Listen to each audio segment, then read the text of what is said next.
Hay un pensamiento en la palabra de Dios en el libro de Apocalipsis capítulo 1, el versículo 10. Apocalipsis capítulo 1, versículo 10, dice la palabra de Dios: Yo estaba en el Espíritu en el día del Señor, y oí detrás de mí una voz como de trompeta. ¿Podemos estar en pie para orar?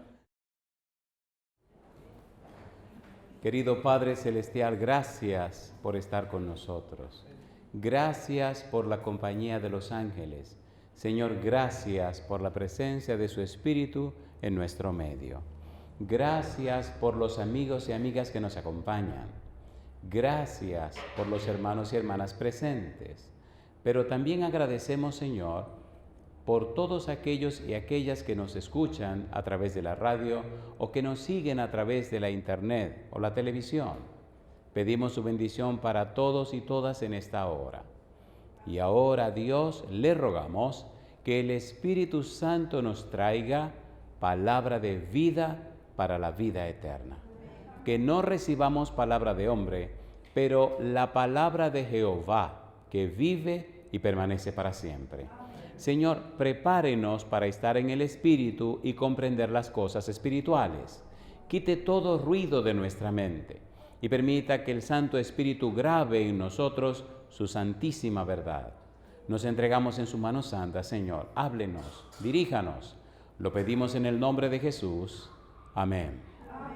Cuando leemos la Biblia, desde el Génesis y hasta el Apocalipsis, descubrimos que toda la Biblia nos habla del Señor Jesús. Cuando usted lee el libro de San Lucas, capítulo 24, versículo 44, Jesús dice: porque era necesario que se cumpliese todo lo que estaba escrito de mí en la ley de Moisés, en los profetas y en los salmos. Cuando usted busca en la Biblia qué constituye la ley de Moisés, los profetas y los salmos, descubre que es todo el Antiguo Testamento. El Antiguo Testamento puede definirse como la palabra de Dios y el Nuevo Testamento como el testimonio de Jesús. Es lo que dice precisamente el libro de Apocalipsis unas 7 veces. Cuando nosotros estudiamos el Apocalipsis descubrimos que en este libro todos los libros de la Biblia convergen. En este libro encontramos nada más y nada menos que la revelación de Jesucristo. Jesucristo se da a conocer. Y dice el mismo libro que esa revelación de Jesucristo se la dio Dios. La pregunta: ¿quién es Jesús? Es una interesante pregunta y es necesario responderla a la luz de la Biblia. No a la luz de las opiniones humanas, no a la luz de la psicología, no a la luz de la sociología, no a la luz de lo que los hombres piensan. La pregunta ¿quién es Jesús? Debe responderse a la luz de la Biblia. Sin embargo, todos los seres humanos, no importa quién sea una persona potentada con mucho dinero, o una persona muy sabia, muy entendida, con muchos títulos, o una persona sin tantos títulos, no importa quién sea usted tiene que responder la pregunta: ¿quién es Jesús? ¿Quién es Jesús para usted? ¿Quién es realmente Jesús? Le recomiendo que para buscar una respuesta en la Biblia, vaya al Evangelio según San Marcos. Cuando usted va al Evangelio según San Marcos, descubre que allí aparecen personas y grupos de personas que dan su opinión acerca de Jesús. Aunque usted no lo crea, usted tendrá que dar la suya. Por ejemplo, en el Evangelio según San Marcos, capítulo 1, los versículos 6 y 7, Juan el Bautista nos dice que Jesucristo es alguien. Él no es digno ni siquiera de desatar las sandalias. Que Jesucristo es alguien que bautiza con el Espíritu Santo. Juan identifica a Jesús en una manera clara y precisa como el Hijo de Dios, como aquel que había de venir. Y si buscamos más el testimonio de Juan el Bautista, descubrimos en San Juan capítulo 1, que él nos dice, versículo 31 en adelante, que ese Jesucristo dice: el que me envió a bautizar con agua me dijo: aquel sobre quien ve a descender el Espíritu Santo, ese es el que bautiza con el Espíritu Santo. Y Juan dice: y yo le vi y he dado testimonio que este es el Hijo de Dios.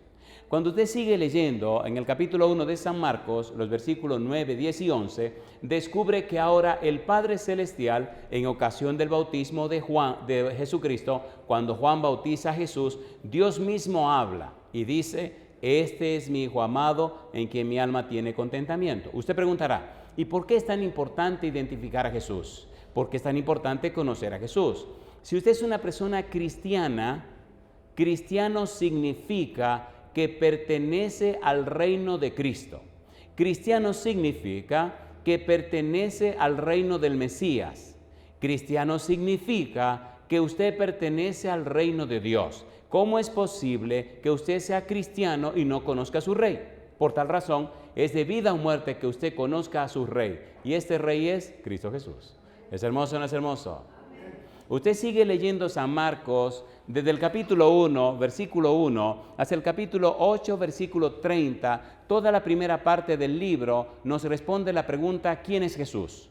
La segunda parte del libro, San Marcos capítulo 8, versículo 31, hasta San Marcos capítulo 16, versículo 20, responde la pregunta, ¿quiénes son los discípulos? Si usted quiere saber quién es Jesús, le recomiendo que lea San Marcos, porque en San Marcos, Juan el Bautista dice quién es Jesús. Dios dice quién es Jesús, pero oiga qué interesante ahora. Los demonios también dicen quién es Jesús. San Marcos capítulo 1, versículos 23 y 24, San Marcos capítulo 3, versículo 11, San Marcos capítulo 5, versículo 7. Y los demonios dicen que es el Santo de Dios, que es el Hijo de Dios, que es el Hijo del Dios Altísimo. Hasta los demonios saben quién es Jesús. No es posible que una persona cristiana no sepa quién es Jesús. Si usted es cristiano, necesita conocer a Jesús, necesita saber quién es Jesús. Y usted dice, ¿y qué gano con esto? En el Evangelio según San Juan, en el capítulo 17, versículo número 3, dice que esta es empero la vida eterna. ¿Qué cosa? Que te conozcan a ti, el único Dios verdadero, y a Jesucristo, a quien has enviado. Mi pregunta, ¿es importante conocer a Jesús? A ver, ¿sí o no? Si usted no conoce a Jesús, entonces usted no tiene la salvación. La vida eterna consiste en conocer a Jesús. La vida eterna consiste en tener experiencia con Jesús. La vida eterna consiste en tener la salvación y la salvación es Cristo Jesús. ¿Es hermosa la Biblia? ¿Es hermosa la Biblia o no es hermosa? Usted sigue mirando en la Biblia, San Marcos capítulo 6, versículo 1 al 6. En el lugar donde Cristo se crió, en la aldea donde Cristo se crió y se desarrolló, en Nazaret, la gente comenzó a decirse, un momento, ¿y este no es el hijo del carpintero? ¿Y no están aquí con nosotros sus hermanas y sus hermanos? ¿Cómo es que este tipo de que sabe todas estas cosas? Para ellos, en la aldea de Nazaret, Cristo era sencillamente el hijo del carpintero. Ni siquiera le dieron el lugar que él merecía. En los versículos 14 al 16 del capítulo 6 de San Marcos, aparece otro personaje en escena, se llama el rey Herodes. Este Herodes fue el que mató a Juan. Y Herodes dice, no, este es Juan el Bautista que yo decapité, ha resucitado de los muertos. Para Herodes, Jesús era Juan el Bautista, que había resucitado de los muertos. Cuando usted sigue mirando en el capítulo 8, los versículos 27 en adelante, el Señor Jesús pregunta, ¿quién dicen los hombres que es el Hijo del Hombre? Y los discípulos responden, bueno, unos dicen que es el profeta, otros dicen que es Jeremías, otros dicen que es Elías. Y Cristo pregunta, ¿y ustedes quién dicen que soy? Y entonces Pedro responde, tú eres el Cristo. Ahora, la pregunta interesante es, no lo que ellos dijeron, ni lo que ellos opinan. La pregunta es para usted ahora. Y para usted, ¿quién es Jesús? No se define quién es Jesús con un concepto teológico, no, porque eso es sencillamente una información. La pregunta se responde diciendo, Jesús para mí es. Si Jesús no es para usted, porque no pasa nada en su vida, entonces usted no es cristiano. Una persona cristiana ama y conoce a Jesús. Y si quiere, cambio la cosa, conoce y ama a Jesús. ¿Es así o no es así? ¿Es así o no es así? Si usted no conoce a Jesús, no lo puede amar. Pero si usted lo conoce, no puede dejar de amarlo. La gente que no ama a Jesús es porque no lo conoce. Pero desde que usted lo conoce, su vida cambia y el Señor Jesús hace posible que su vida sea completamente transformada. Nosotros estamos trabajando en Apocalipsis capítulo 1, versículo 10, con la frase, el día del Señor.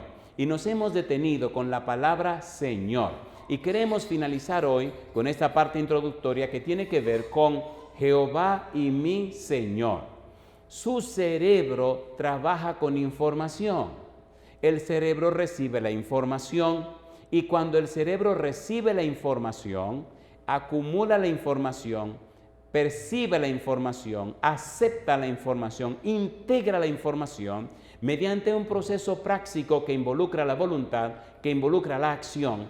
El cerebro comienza a producir en usted un cambio, una transformación. Primero la información, luego la formación y como consecuencia la transformación.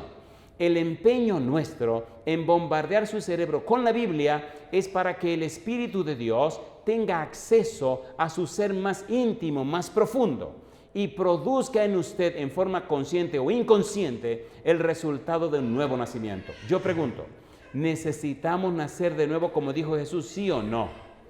¿Sí o no? Ese nuevo nacimiento solamente se produce con la Biblia. Mire su Biblia lo que dice 1 de Pedro 1:23. Vamos rapidito. 1 de Pedro capítulo 1 versículo 23, el apóstol Pedro dice, renacidos, no de simiente corruptible, sino de incorruptible por la palabra de Dios que vive y permanece para siempre. Cristo dice, el que no nace de nuevo no entrará en el reino de los cielos. Pedro dice que solo se nace de nuevo por la palabra de Dios que vive y permanece para siempre. Usted necesita sumergirse en la Biblia, necesita inundarse con la Biblia, necesita llenar su cabeza con la palabra de Dios para que el Espíritu Santo produzca el nuevo nacimiento. Y lo mejor que le puede pasar es llenar la cabeza con la Biblia, conociendo a Jesucristo, quien es nuestro único y suficiente Salvador. Y yo digo, alabado sea el nombre de Dios. Jesucristo es una persona, no es una doctrina. Jesucristo es una persona, no es un concepto. Jesucristo es una persona, no es alguien de quien usted recibe solo información, no. Es alguien a quien usted conoce y cuando usted lo conoce, usted no puede ser la misma persona. No importa cuál sea tu condición o situación, después que conoces a Cristo, tu vida cambia. Por eso, necesitamos imperiosamente buscar los pasajes en la Biblia que nos muestren que el Padre y Jesús están en el mismo plano, que tienen la misma autoridad. Por eso estamos definiendo la palabra kurios, la palabra Señor, con la palabra griega kurios, que significa Señor, dueño y amo, que significa alguien que tiene autoridad.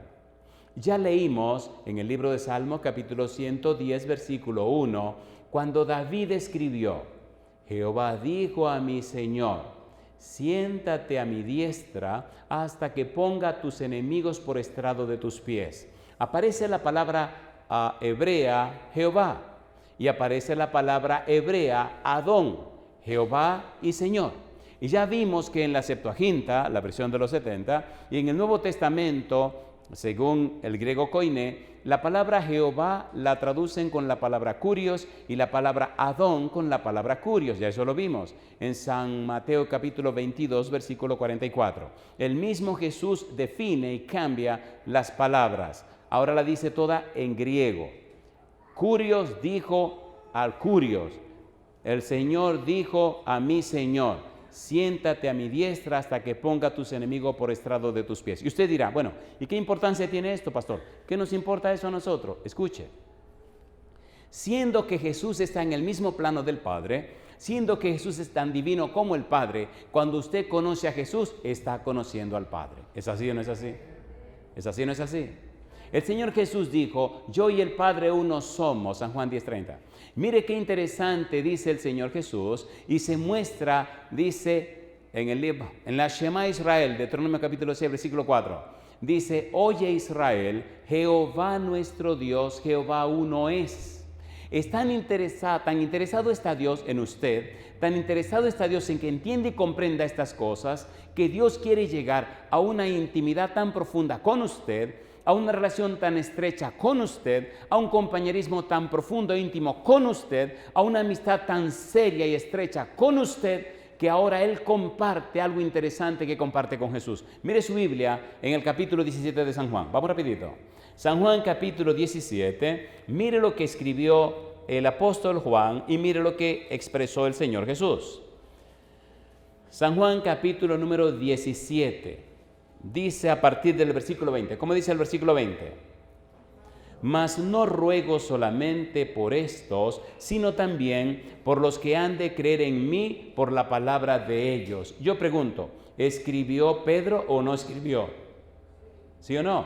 Sí. ¿Escribió Mateo o no escribió?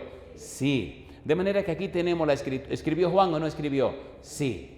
Lo que ellos escribieron nosotros lo estudiamos, lo aprendemos. Cristo dice, no solo ruego por estos que me están siguiendo ahora, por estos discípulos, sino por los que han de creer en mí por la palabra de ellos. Estamos leyendo las palabras de Jesús que registró Juan. Ponga cuidado, por favor.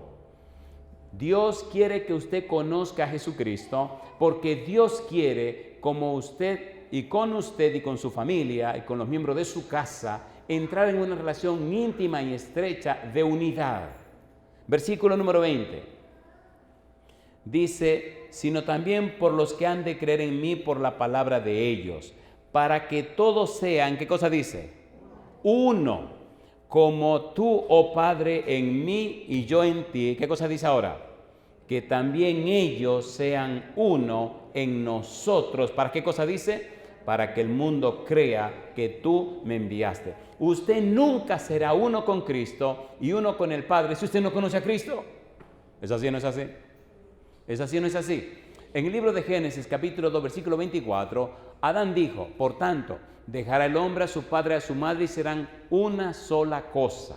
Adán siguió siendo Adán y Eva siguió siendo Eva, pero cuando se casaron estuvieron completamente de acuerdo.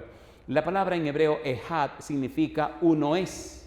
Dos personas que están de acuerdo. Ahora, el Padre y Cristo están de acuerdo, son uno. Tienen el mismo propósito, la misma meta, el mismo fin. Están de acuerdo en llegar al mismo lugar.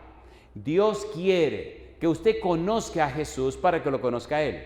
Dios quiere que sea tan grande su conocimiento de Jesús, que sea tan estrecha su relación con Jesús, que usted llegue a ser uno con Jesús y Jesús es uno con el Padre y el Padre uno con usted. La belleza de esta experiencia es que la gente cuando le conozca a usted estará conociendo el carácter, la belleza y la elegancia y las virtudes del Dios Todopoderoso y la imagen del Señor Jesucristo. ¿Es así o no es así?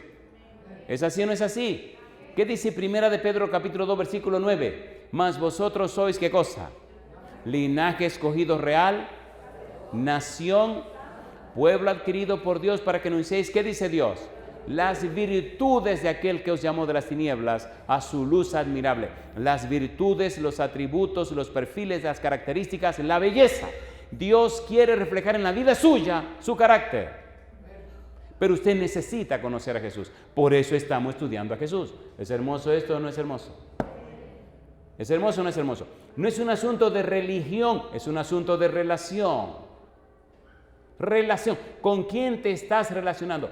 La vida que tú vives refleja con quién te estás relacionando. La manera como vivimos dice a cuál Dios estamos adorando. Por eso dice el versículo al final, el versículo 21, para que el mundo crea que tú me enviaste. Usted necesita ser uno con Jesús, así como Jesús es uno con el Padre, y el Padre será uno con usted, y entonces la gente creerá. Llama la atención cómo en la vida suya se puede reflejar la preciosa imagen de Cristo Jesús. Lo hermoso de todo esto es que la gente creerá no solo lo que usted dice, sino lo que usted refleja. ¿Es lindo o no es lindo? A ver, ¿es lindo o no es lindo eso? En la vida tengo que ir por muchos aeropuertos y sentarme en muchos lugares a ver gente pasar, de tantos lugares que usted no tiene una idea. Pero hay una cosa hermosa, y es que cuando pasa una persona cristiana, uno lo sabe. ¿Es cierto o no lo es? Y me gusta a veces, estoy sentado en cualquier lugar del mundo, en cualquier aeropuerto del mundo, en cualquier lugar del mundo. Y a veces he tenido que viajar solo. Me siento tranquilo, o estoy leyendo mi Biblia, o estoy leyendo algún libro, o me duermo. Total. Y hay personas que vienen y preguntan, perdone, usted es cristiano, ¿verdad? Digo, sí. Una vez me confundió con un árabe. Compadre, qué relajo, me empezó a hablar en árabe y yo empecé a reírme. Era un policía de seguridad. Viene, digo, ¿qué le pasará a este? Ella andaba con la nena. Digo, ¿este qué le pasó? Y así lo dije en español, empezó a reírse. Y dice, disculpe, yo pensé que usted era árabe. Digo, árabe, mírame la cara, muchacho, empezamos a reírnos. O sea, no importa dónde usted esté, cuando una persona pasa con el Espíritu de Dios, la gente lo sabe. Ahora una pregunta para usted, ¿le gustaría que el Espíritu more en su vida? Y que su vida refleje a Jesús. Eso predica más que toda la bobería que usted pueda decir. Cuando el Espíritu mora en usted, cuando el Señor se refleja en su vida, la gente no se resiste tanto. He ido a lugares donde la gente es dura.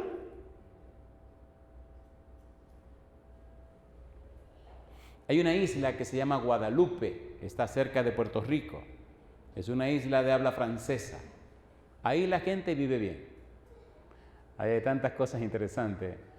Oiga, qué interesante esa isla, no se le ocurra coger para allá.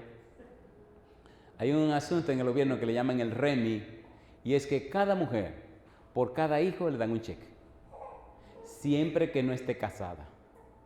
Y hay damas que tienen varios hijos y no tienen que trabajar, pero no se quieren casar. Oiga, el lío que se armó. Fuimos a dar una campaña, esta campaña duraba 29 días. Había que predicar por 29 noches, un mes completo. Yo predicaba en español, alguien traducía al francés. Cuando llegamos a la campaña, una persona me dijo, mire, tómeselo de vacaciones, porque aquí a la gente no le importa la religión, no le importa la iglesia, no le importa la Biblia, no le importa Jesucristo, no le importa Dios, aquí la gente vive bien y no le importa nada. Y me pregunté, entonces, ¿para qué me dijeron que viniera? La cosa se armó porque la unión donde yo trabajaba en mi país y la unión de este lugar hicieron un asunto de compartir evangelistas. Y parece que el mono más feo es el que se ahoga. El mono este fue el que mandaron. Así que yo llegué. Cuando llegué, con esa me recibieron. Me asusté tanto. Imagínense, otro idioma, otra cultura, todo al revés. Ahí todo es al revés. Todo es al revés. Y dije, Dios mío, ¿qué es lo que yo voy a hacer? Había llevado mis mejores conferencias, la más poderosa, la más profunda teológicamente. Y cuando llego al lugar donde me hospedaron, un lugar lindísimo, le llaman Bac de Four, en las montañas, una zona de villas. Y bueno, usted de allá arriba mira para abajo, ve la bahía, ve los cruceros cuando llegan, todos los barquitos de vela, una belleza, porque una isla tropical, una isla turística. Entonces me hospedaron en un apartamento con un ventanal amplio y grande, que usted se para en la sala y mira para abajo y ve todo allá abajo, una belleza. Y cuando me paro y miro aquello, yo lo que vi fue algo horrible y espantoso, porque estaba asustado. Me arrodillé y empecé a decirle a Dios, bueno, Señor, qué vergüenza. Oiga lo que dijo ese señor en la emisora. Y entonces le digo, Señor, yo traje aquí las mejores conferencias que tengo.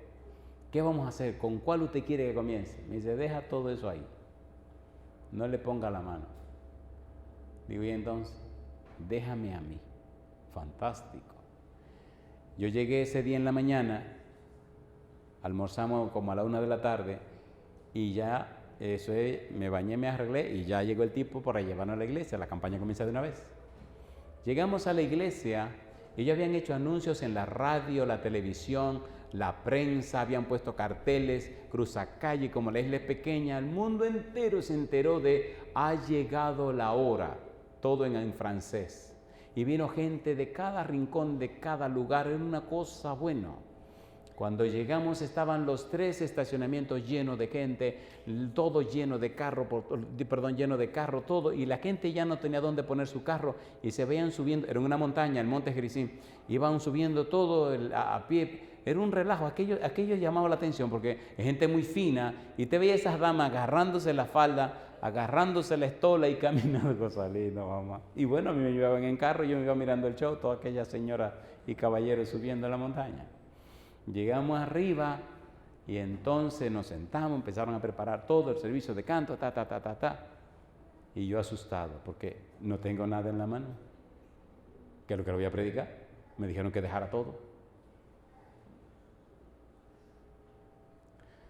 El pastor se para, el traductor se para y empieza, era el pastor de la iglesia, estudió en el Antila, en Puerto Rico, por eso aprendí español, empezó a dar la introducción y la iglesia llena de gente. pusieron silla por aquí, silla por allá, lleno de gente afuera. Los hermanos no pudieron entrar y lleno de gente, un salón grandísimo. Dice el pastor, bueno, y ahora la tan esperada ocasión, ta. Y entonces presenta al predicador. Y yo salgo con más miedo que vergüenza. Me paro detrás del púlpito y digo, ¿y ahora qué es lo que yo voy a hacer? Y cuando esta boca tonta que yo tengo se abrió, oiga qué fue lo que dije. Yo nada más tengo la Biblia ahí abierta, no tengo nada en la mano. Y dije, ustedes vinieron esta noche para escuchar a un evangelista que le han anunciado por la radio, la televisión, han anunciado en la prensa, cruzacalle, volante, invitaciones y todo aquello. Pero quiero decirles que ustedes no vinieron a escucharme a mí. Bueno, cuando yo dije eso, todo el mundo empezó a mirar la puerta a ver si yo voy a presentar al evangelista. No salí, no, mamá. Y le dejé un ratito para mortificarle la vida. Y se queda mirándome como, ¿y dónde está el que va a predicar? Y entonces le dije, ustedes vinieron a escuchar a Cristo Jesús a través de su palabra. Oiga, cuando dije eso, yo sentí como algo muy grande que se desprendió del techo de la iglesia. Fue una cosa inmensa que eso hizo así, ¡buaf! Y la gente empezó a llorar. Cuando yo vi que se ablandaron así, dije, Señor, ya lo tenemos. Vamos a meterle duro, Señor. Compadre, le metimos cajetazo y garrotazo por 29 noches. Oiga, el lío que se armó. El tipo que me había metido el susto me dijo que nadie se bautizaba, que nadie se entregaba al Señor, que nadie hacía una decisión. Compadre, a mitad de campaña empezó la gente a hablarme y a decirme que se querían bautizar.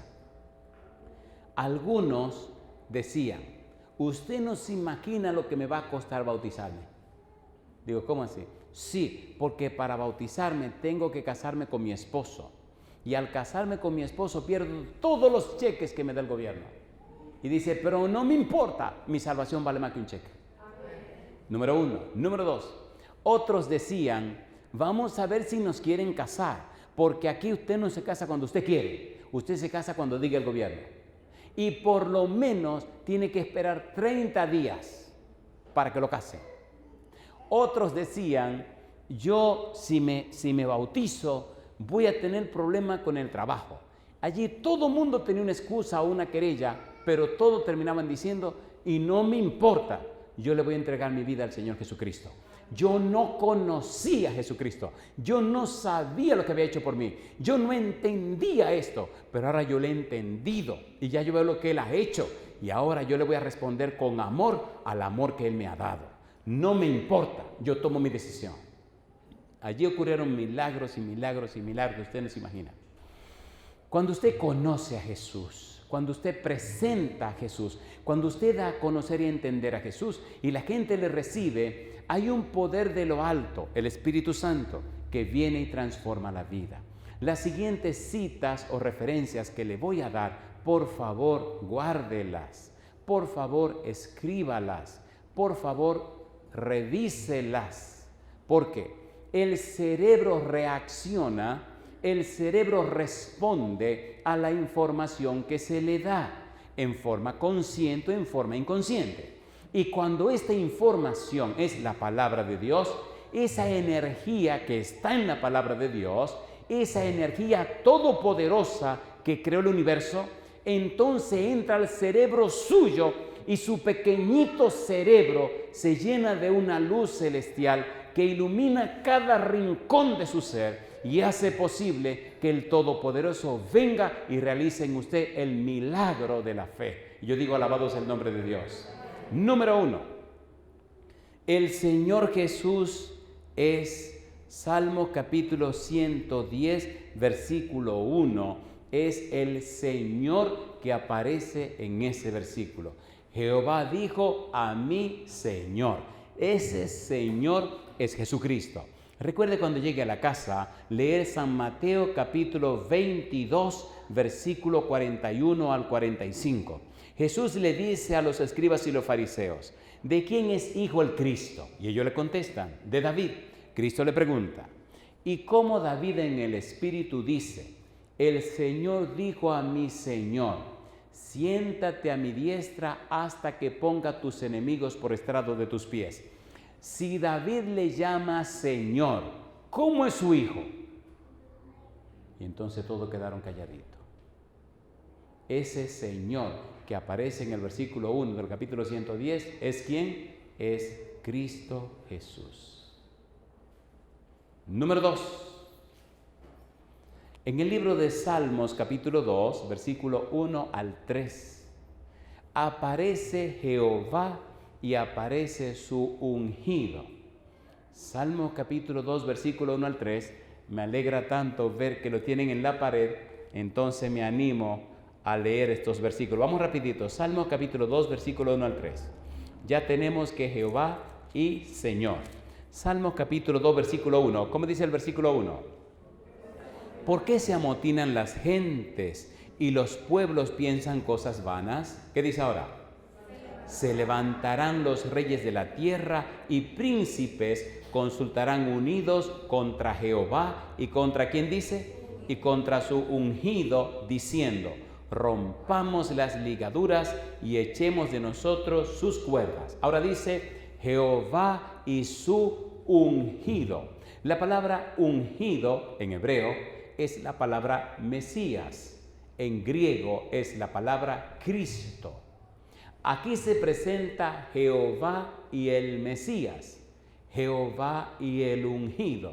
Por eso Cristo pregunta, ¿de quién dicen que es hijo el Cristo? ¿De quién dice que es hijo el Mesías? ¿De quién dice que es hijo el ungido? Cristo se identifica como el ungido, de manera que en este salmo deja claro que está Jehová y el Mesías, Jehová y Jesucristo, están en el mismo plano, tienen la misma autoridad, tienen el mismo derecho, están en la misma situación o posición. Por ejemplo, cuando usted lee el libro de Apocalipsis, capítulo 3, versículo 21, el Señor Jesús dice, al que venciere, le daré que se siente conmigo en mi trono, como yo he vencido y me he sentado con mi Padre en su trono. Yo le pregunto, ¿tiene el Padre un trono? A ver, ¿sí o no? Sí. ¿Tiene Cristo un trono? Sí. Por tal razón Cristo dice, el Padre tiene su trono y yo tengo el mío también. En otras palabras, si usted conoce a Cristo, ya está conociendo al Padre. San Juan capítulo 14, versículo 7. Felipe le pregunta y le dice a Jesús, muéstranos al Padre y nos basta.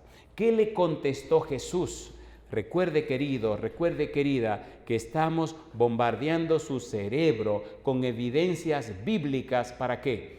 Al llegar la Biblia a lo más profundo de su ser, el poder de Dios que está en su palabra comience a transformar la vida suya. San Juan capítulo 14, versículo 7. ¿Qué dice el versículo 7? ¿Qué dice el Señor Jesús?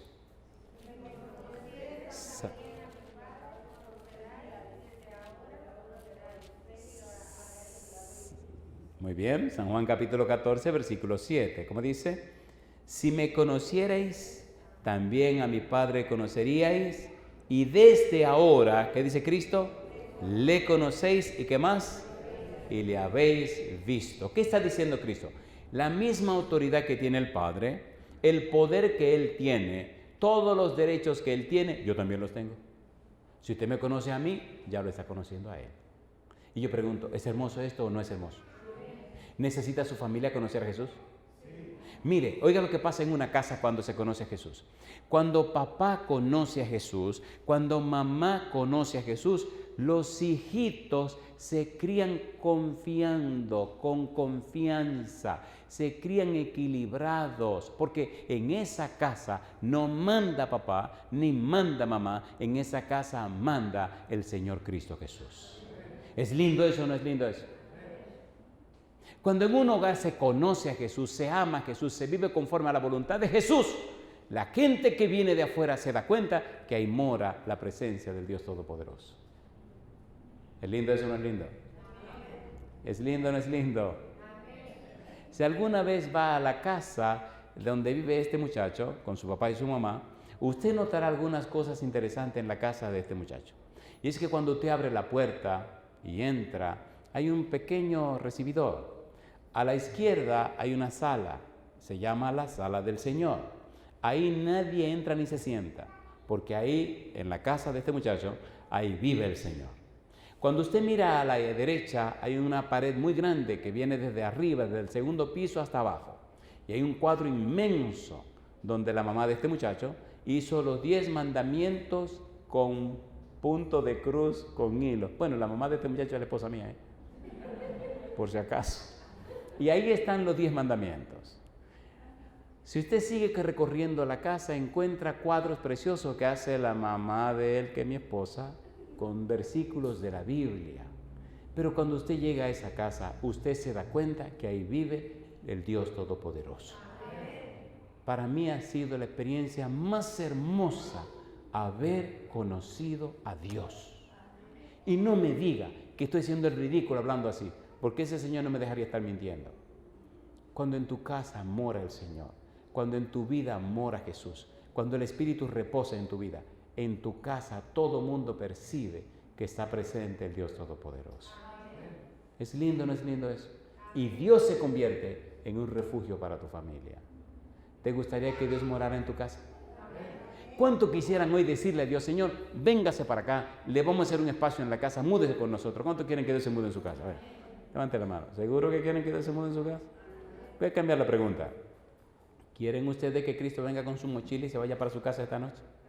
¿Le van a dar un lugarcito? Lo bueno con Cristo es que Él no necesita una cama, porque Él no duerme. Dios no necesita cama, Él no duerme. Si en casa le dimos una sala, dele una sala, dele un lugarcito, dele un sillón, dele algún lugar en su casa y dígale, Señor, aquí que usted va a vivir. Hay una palabra hermosa que aparece en el libro de Efesios capítulo 3, versículo 17. Dice, para que Cristo habite por la fe en vuestros corazones. El verbo habitar, que se escribe en griego katoikeo, significa hacer morada permanente. ¿Le gustaría que Cristo hiciera morada permanente en usted? Póngase en pie conmigo, a ver si es verdad. Póngase en pie conmigo. Si Cristo hace morada permanente en usted, todo el universo estará mirándole a usted. Todo el universo estará contemplándole a usted, porque todo el universo quiere conocer a Jesús. Todo el universo quiere conocer a Jesús. En primera de Corintios capítulo 4, versículo 9, dice que nosotros somos un espectáculo al mundo, a los ángeles y a los hombres. Somos un espectáculo porque somos un show. Todo el universo nos está mirando. Los hombres en la tierra, los ángeles en el cielo y el cosmos, el mundo, todo el universo te está mirando. Todo el universo te está contemplando porque quiere conocer a Jesús. Todos quieren saber más de Jesús. Todos quieren identificar los perfiles, las bellezas, las virtudes y las características de Jesús. En Efesios capítulo 3, versículo 10, el apóstol escribió, para que la multiforme sabiduría de Dios sea ahora dada a conocer por medio de la iglesia a los principados y potestades en los lugares celestiales. Los principados y potestades en los lugares celestiales están contemplándote cada día, están mirándote en todo momento, y el anhelo de ellos es ver en ti reflejada la belleza, la santidad, las virtudes, los perfiles, las características preciosas de Cristo Jesús. Y el trabajo del Espíritu Santo aquí en la tierra es transformarte de gloria en gloria como a su imagen, dice Pablo, por el Espíritu. 2 Corintios 3:18. Es tan importante tu vida, es tan trascendente tu vida, es tan gloriosa tu vida, que el mismo Dios decidió que iba a dar a conocer su carácter a través de ti. ¿Es importante o no es importante? ¿Es importante o no es importante? Esto no es cuestión de religión, es cuestión de relación. Como papá, como mamá, como hijo, como hija, el cielo quiere reflejarse a través de ti. Y es hermoso cuando los ángeles, cuando el universo puede ver reflejada en ti la belleza y la santidad de Cristo Jesús. Se pueden sentar, muchas gracias. Número 1, Jehová mi Señor, Salmo 110, versículo 1. Número 2, Jehová y el ungido, Salmos capítulo 2, versículo 1 al 3. Recuerde, por favor, estas son las evidencias para que su cerebro las almacene. Estas son las evidencias que hacen posible que comience en usted un proceso de aprendizaje realizado, obrado, hecho por el Espíritu Santo. El aprendizaje es el resultado de la enseñanza y es resultado de la instrucción. Enseñanza e instrucción produce entonces el resultado que es el aprendizaje. La instrucción es un proceso. Por eso ve que repito las ideas, repito los versículos y vuelvo y los repito. Es un proceso. Se bombardea el cerebro con estos conceptos, se bombardea el cerebro con esos principios, se afianzan, se fijan, se profundizan estos versículos y estas palabras de Dios para hacer un surco en tu cerebro y entonces se crea un hábito. Un hábito es la respuesta aprendida a un estímulo determinado. Necesitamos llenarnos de la Biblia para que en forma habitual, en forma automática, nuestro cerebro reaccione ante los conceptos y los principios bíblicos. Dios quiere que nosotros seamos personas excelentes. La excelencia es el resultado de la eficacia y la eficiencia. Ser eficaz significa que usted responde a la pregunta, ¿qué debo hacer? Y la eficiencia es el resultado de la respuesta a la pregunta, ¿cómo puedo hacer correctamente lo que debo hacer? Cuando usted es eficaz y eficiente, usted es excelente. Cuando usted conoce a Jesús, cuando ama a Jesús, cuando está lleno del Espíritu de Dios, el Espíritu le enseña qué debe hacer y le muestra cómo hacerlo correctamente. Y más, Filipenses capítulo 2, versículo 13, la Biblia dice, porque Dios es el que en vosotros produce así el querer como el hacer por su buena voluntad. Usted no tiene que angustiarse, no tiene que preocuparse, usted solo tiene que entregarse, creerle a Dios, creer en la palabra de Dios y Dios mismo se compromete a hacer los cambios, las transformaciones, lo que se necesita para que usted sea lo que Dios anhela que usted sea.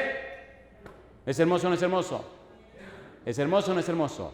Mire cómo lo dice la Biblia, 1 Tesalonicenses capítulo 5, versículo 23 y 24. Recuerde, estamos usando el método bíblico gramático descriptivo. ¿Cómo dice 1 Tesalonicenses capítulo 5, versículo 23 y 24? ¿Cómo dice?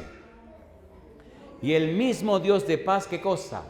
Os santifique por completo. ¿Y qué sigue diciendo? Y todo vuestro ser, espíritu, alma y cuerpo sea guardado, ¿cómo? Sea guardado irreprensible para la venida de nuestro Señor Jesucristo. ¿Y qué dice ahora? Fiel es el que os llama, el cual también, ¿qué cosa? Lo hará. ¿Quién lo hará? Dios. ¿Quién lo hace? Dios. ¿Quién se compromete? Dios. Dios no está esperando que usted haga lo que usted no puede hacer. Cristo dijo, sin mí nada podéis hacer. Pablo dijo, todo lo puedo en Cristo que me fortalece. Yo le pregunto sinceramente, de corazón, ¿es hermoso conocer a Jesús? ¿Es hermoso o no es hermoso? Y pregunto, ¿dice este pasaje que Dios se compromete a cambiarlo completo a usted? Mire que dice espíritu, alma y cuerpo. Le cambia la mente, le cambia los sentimientos y las emociones y le limpia, le lava, le arregla su cuerpo. Veamos esta expresión en la misma Biblia en otro lugar. El libro de Ezequiel, capítulo 36. Vamos rapidito. Ezequiel, capítulo 36, versículo 25 al 27. Mire qué cosa linda. Cómo Dios mismo se compromete. Que soy un delincuente. Dios te arregla la vida. Que soy un asesino. El Señor te cambia. Que yo soy, mire hermano, le cambia, le arregla la cosa, le arregla lo que sea. El Señor le cambia y le arregla lo que sea. Estaba en una iglesia en Nueva York. Ay, mamá. Estaba en una iglesia en Nueva York.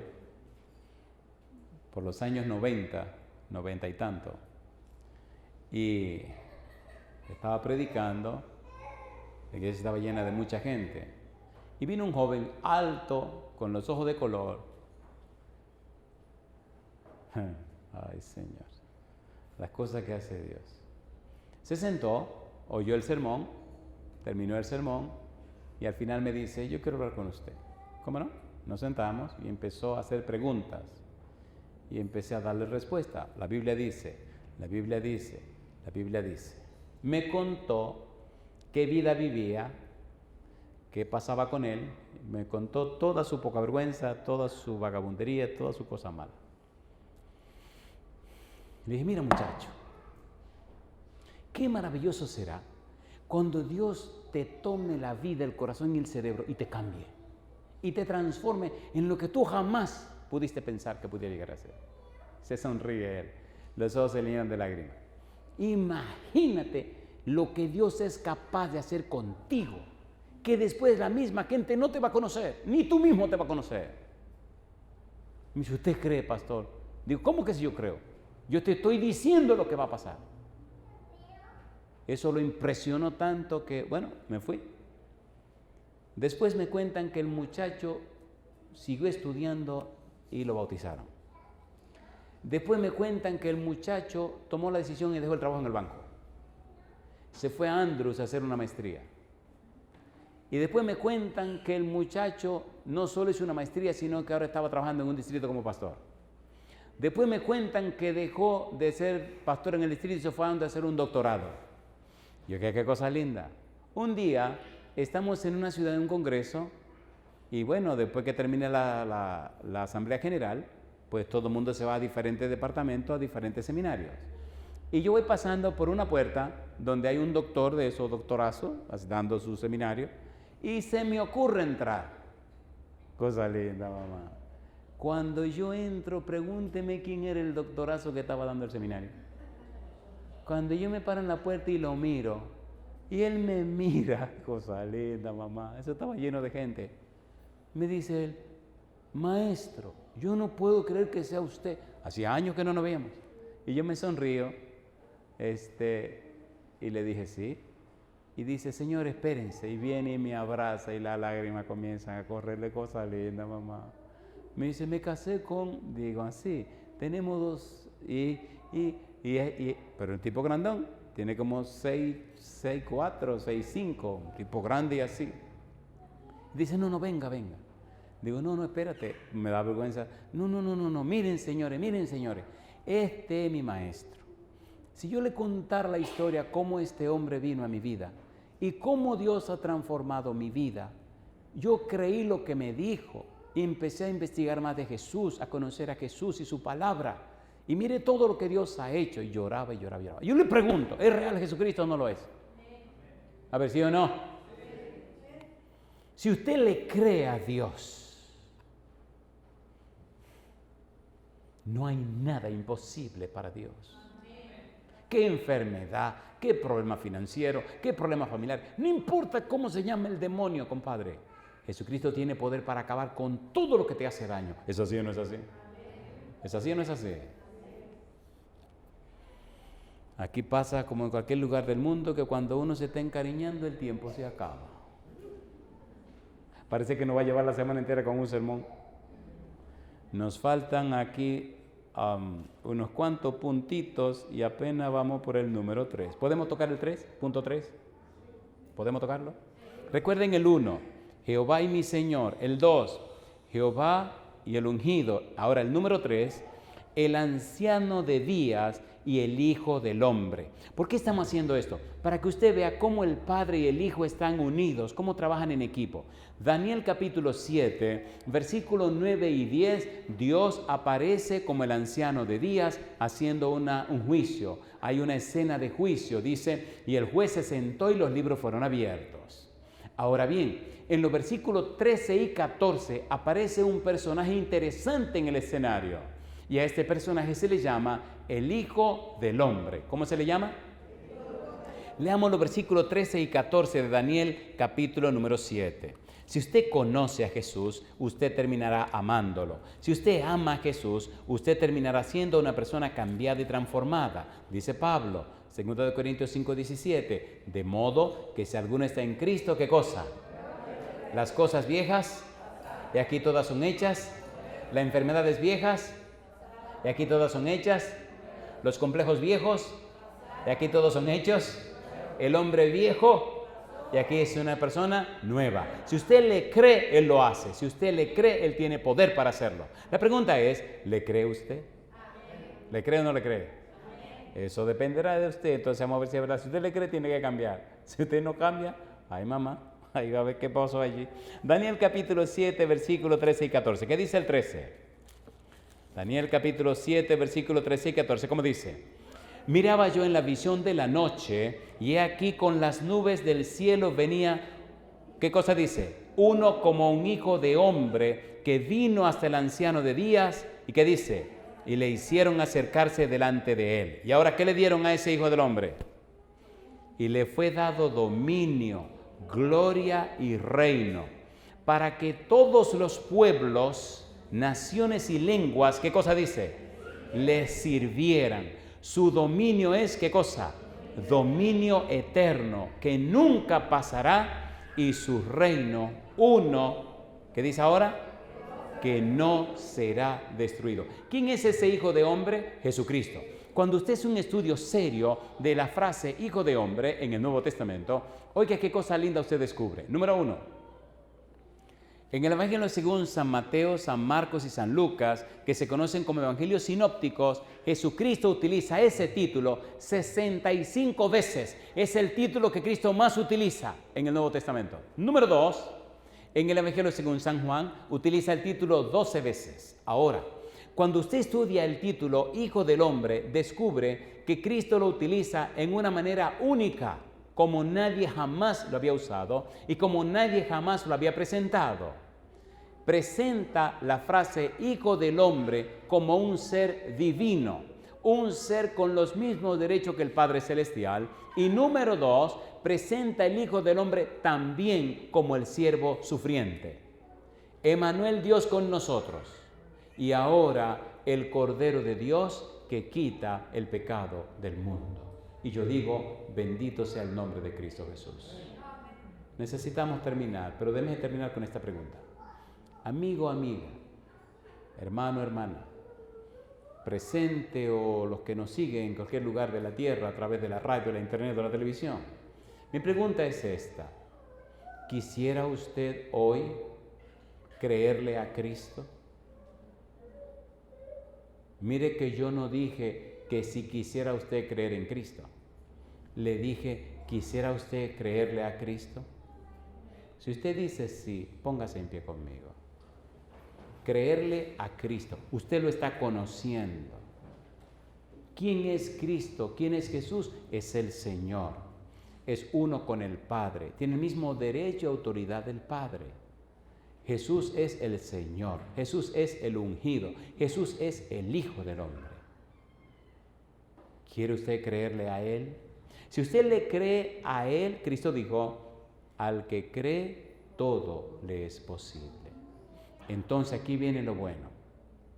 Amigo, amiga, si usted decide creerle a Cristo, entonces tiene un punto a su favor.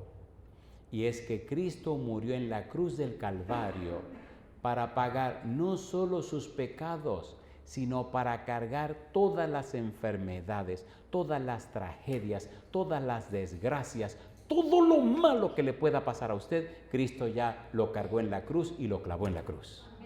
Ahora viene mi desafío. ¿Se atreve usted en este momento? Si tiene un problema que nadie puede resolver, ¿se atreve usted a colocar su problema en las manos de Cristo? Bien, aquí viene el desafío con el que hoy quiero terminar. Amigo, amiga, hermano, hermana, si usted tiene un problema, una situación que nadie puede resolver, solamente Cristo, y usted voluntariamente, abiertamente, deliberadamente, quiere tomar la decisión pública de darle derecho legal a Cristo sobre usted y sobre su problema, entonces venga conmigo aquí al frente. Sálgase del montón y venga para acá. Recuerde, si usted tiene un problema que nadie puede resolver, un problema que solo Dios puede resolver, Cristo es el Señor Todopoderoso. Cristo es el Rey de Reyes y es el Señor de Señores. Dice Cristo que para Él nada es imposible. Cristo venció la tormenta. Cristo venció a los demonios. Cristo venció la enfermedad. Cristo venció a la muerte. ¿Cree usted a Cristo? ¿Tiene un problema que nadie puede resolver? Venga, vamos a orar. Recuerde, no se hará conforme a la fe que yo pueda tener. Se hará conforme a la fe que usted tenga. Y Cristo dice, al que a mí viene, ¿qué cosa? No le echo fuera. Amigo, amiga, conozca más a Cristo. le invito que vaya a la página La Voz del Consolador y mire todas las series que hay en video y todas las series que hay en audio. Busque todas las series que hablan de Cristo. Hay una serie que se llama El significado de la cruz. ¿Cómo se llama? El significado de la cruz. Trate de escuchar esa serie. Usted va a llorar y llorar y llorar y llorar. Hay un sermón ahí en esa serie que se llama Abandonado de Dios. Cuando usted oiga ese sermón, usted se va a estremecer hasta los cimientos mismos de su vida. Porque hasta donde Cristo llegó, ninguna criatura en el universo podrá entenderlo completamente. ¿Hasta dónde bajó Jesús? ¿Hasta dónde llegó Cristo por amor a usted?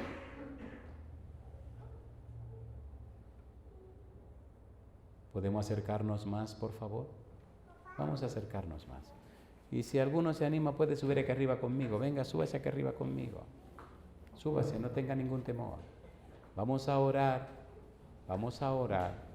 por aquellos casos que humanamente son imposibles. En muchos países y lugares hemos tenido reuniones como estas y luego me cuentan cómo Dios ha manifestado su poder. No por la fe del que oró, no, sino por la fe del que creyó. Cristo dice, conforme a tu fe te será hecho. En mi vida han sucedido muchos milagros. Dios me ha devuelto a la vida muchas veces de situaciones imposibles.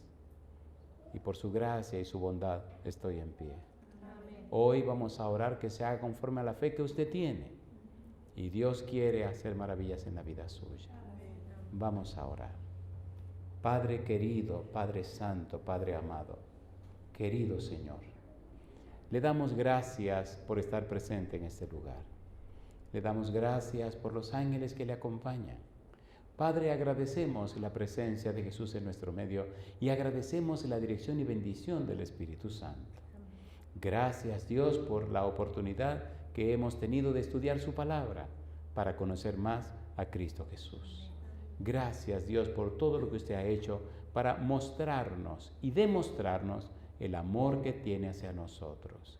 Padre querido, gracias por darnos a Jesús. Gracias por su muerte en la cruz, pero gracias por aquella mañana que se levantó de la tumba y ascendió al cielo para interceder en favor nuestro. Gracias porque pronto vendrá con usted en las nubes de los cielos y los muertos en Cristo resucitarán primero y todos seremos transformados. Pero ahora, Dios, querido Señor, como ministro del Evangelio, presentamos ante el trono de su gracia cada uno de estos casos. Usted los conoce en detalle, pero usted ha estado esperando que vengan para obrar maravillas. Usted es el Dios de lo imposible. Para usted, Señor, nada es imposible. Por eso, en esta hora le rogamos que conforme a la fe de cada uno de ellos y ellas, usted pueda obrar en sus vidas. Amén. Padre, pero les ruego, si en alguno no hay suficiente fe o confianza, les ruego, querido Dios, que obre y actúe en base y conforme a aquella fe de aquel padre que la perdió en el camino y gritó, Señor, ayuda en mi incredulidad. Amén. Ruego, Padre querido, ruego, Padre celestial, que su mano de sanidad pose sobre los que están enfermos. Amén. Que su Espíritu Santo venga y repose sobre cada uno de ellos y ellas. Amén. Y el poder de su presencia se manifieste. Amén. Los que tienen problemas familiares, Señor, venga y traiga un espíritu de reconciliación, un espíritu de amor y comprensión. Todo espíritu de divorcio, átelo y échelo de los hogares. Todo demonio de adulterio, átelo y échelo de sus vidas. Todo espíritu de fornicación, arránquelo de sus vidas, Señor. Les ruego, Padre, que lave a cada una de estas personas con la sangre preciosa de Jesús. Amén. Que sus cuerpos sean cubiertos con su manto de justicia. Que sean ungidos y ungidas con el Espíritu Santo. Que sean transformados y transformadas con el poder de su gracia. Y usted les sostenga con su mano todopoderosa y les conserve sin caer hasta que Cristo venga en las nubes de los cielos. Padre Santo, gracias por el privilegio de estar en este lugar estudiando su palabra. Oramos, Señor, no solo por los que están presentes aquí, oramos también por todos aquellos y aquellas que nos siguen a través de la radio, la internet o la televisión.